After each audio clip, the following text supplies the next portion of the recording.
Hello and welcome to Health Reform Watch, a collaboration between Reuters and the Forum at the Harvard School of Public Health.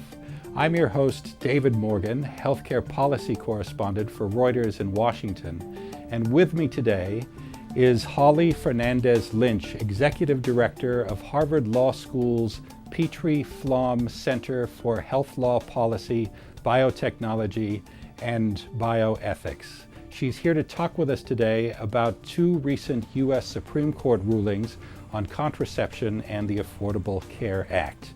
Hello, Director Lynch. Welcome to Health Reform Watch. Thanks so much for having me. It's our pleasure. The Supreme Court last week issued two rulings on this topic.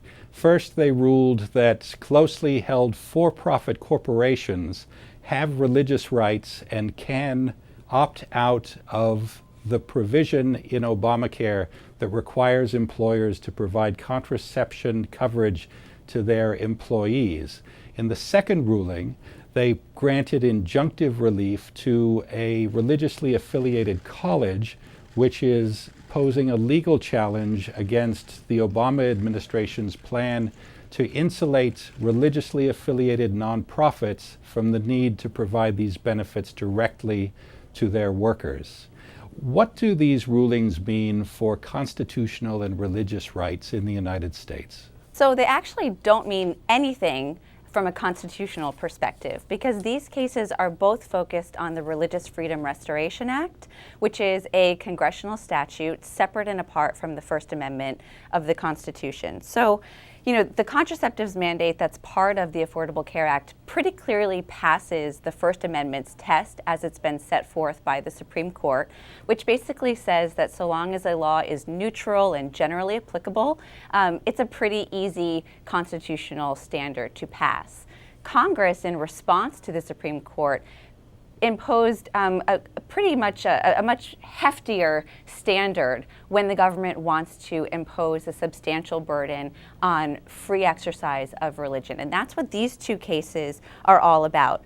So basically, what the Supreme Court did in Hobby Lobby and will do in the Wheaton College case is apply the standard that the Religious Freedom Restoration Act sets forth. And what that law says is that the government cannot impose a substantial burden on a person's exercise of religion unless the government has a compelling government interest in whatever the law is that imposes the burden, and that law that imposes the burden is the least restrictive method of, advancing whatever the government's compelling interest was. So in Hobby Lobby, the majority of the court said, no, the contraceptives coverage mandate is substantially burdensome. There are less restrictive alternatives. And what it did in the Wheaton case was suggest that even for nonprofit organizations to which the Obama administration has offered a substantial accommodation, there may still be a substantial burden when that case gets heard on the merits. So basically, to answer your question directly, what these two cases mean for religious freedom in this country is that the rights are quite expansive, even when it comes to corporate organizations, closely held for-profit corporations, as well as religious nonprofit groups, have pretty expansive religious rights. But these rights were not granted by the Supreme Court. They were granted, in fact, by Congress through the Religious Freedom Restoration Act. Well, what are the broader implications then? Hobby Lobby is an arts and crafts chain from Oklahoma City that's owned by a family of Christian evangelicals. But how many companies could be affected by this ruling, and how many employees, how many women may have their choice of birth control affected as well? So that's a really great question, and it's difficult to answer it because what we know from the Hobby Lobby case is that now RFRA, the Religious Freedom Restoration Act, applies to closely held for-profit corporations that have a religious objection to complying with the contraceptives coverage mandate. We also know that 90% of corporations in this country are closely held. However, we don't know how many of them would proffer a religious objection to the contraceptives mandate. So that's one problem. The other problem is that although the majority opinion in that case really tried to cabin its decision and say we're just deciding this case that's before us right now, the dissent, I think, was appropriately worried about a potential slippery slope, right? So today it's contraceptives, tomorrow maybe it will be vaccines or antidepressants or psychiatric care, maybe even hospice care, blood transfusions. There are a range of things that might be categorized as essential health benefits that you could imagine religious employers having some objection to providing. So in that regard, the case could have pretty substantial implications for a whole range of patients and patient groups.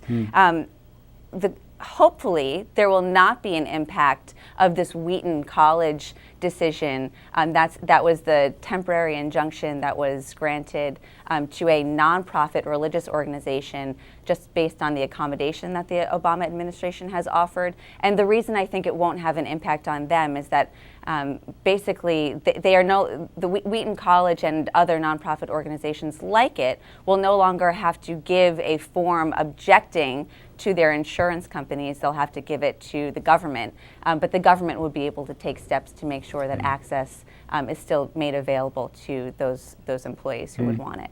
Are there any realistic avenues of recourse for the government or for women who may feel that they deserve to have access to these benefits that the law says they should have access to, despite the ruling? So it depends on what you mean by realistic. There are definitely legal avenues available to overturn the decision in Hobby Lobby that are available to Congress. Whether those avenues are politically feasible is a different question. So one thing that the government might be able to do is just extend that accommodation that I mentioned that's already available to nonprofit organizations and make that available to for-profit corporations that have a religious objection. And basically what that accommodation does is say to the objecting employer, fine, you're off the hook, but your insurance company will have to provide contraceptives free of charge to employees. So that's one thing that Justice Alito mentioned in his opinion might be the next step for companies like Hobby Lobby. There are other more extreme approaches that Congress could take. So for example, Congress might say, amend the Religious Freedom Restoration Act to say we never intended for this to apply to for-profit corporations. You also asked what women might be able to do, and unfortunately there's not much they can do besides reach into their pockets again and pay for contraceptives themselves and elect different representatives in Washington. Is the administration likely to be able to extend the accommodation it's made for nonprofits until, before the Supreme Court weighs in on the legal challenges that have been filed against that accommodation? So certainly the government could extend that accommodation more broadly than it already has. That's just a matter of regulation. There's no need to wait for the Supreme Court to make its decision for that. However, what might happen is that the Obama administration would extend the accommodation, and then Supreme Court would, issue a ruling potentially in the Wheaton College case and the Little Sisters of the Poor case, for example, that says, actually, even that accommodation doesn't go far enough. Even filling out this form and giving it to your insurance company is a substantial burden. You have to do something else. So there might be some additional tweaking of that accommodation that would need to happen. Looking down the road, where do you think this potentially leads? Does it say anything fundamental about the American healthcare system? And is it possible that we could see legal challenges from new actors in this sphere? So definitely I think it says something about the American healthcare system, which is that it is a perfect example of why it's inappropriate and a bad idea to have our healthcare linked to employment and to our employers. So health insurance is actually something that employees are paying for themselves. So there are studies that indicate that if employers were not offering this benefit, they might offer higher wages to employees. So we have a situation in which employees are getting paid less so that their employers can offer them health insurance, and then the employer gets to dictate what's part of the plan. I mean, it's a very crazy system.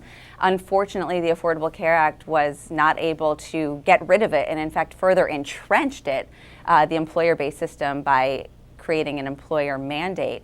So I just think this is the perfect example of why we need to separate the two, healthcare and employment. The other question about additional litigation and litigants, I think, is right on. Certainly, you can expect this to continue to be litigated. We know that we have some nonprofit cases that are working their way through the court system right now on that accommodation that I mentioned previously. And it would not surprise me in the least if insurers and third-party administrators on whom the burden to provide free contraceptives has been placed under this accommodation, if those insurers might start bringing litigation to say, this is not appropriate, we're being asked to incur these new costs that are not actually being recouped by us on the back end. So I think there's still a lot of activity to be expected in this space. Well, Holly, thank you very much for your insights, and thanks also to viewers for joining this edition of Health Reform Watch. I'm David Morgan. See you next time.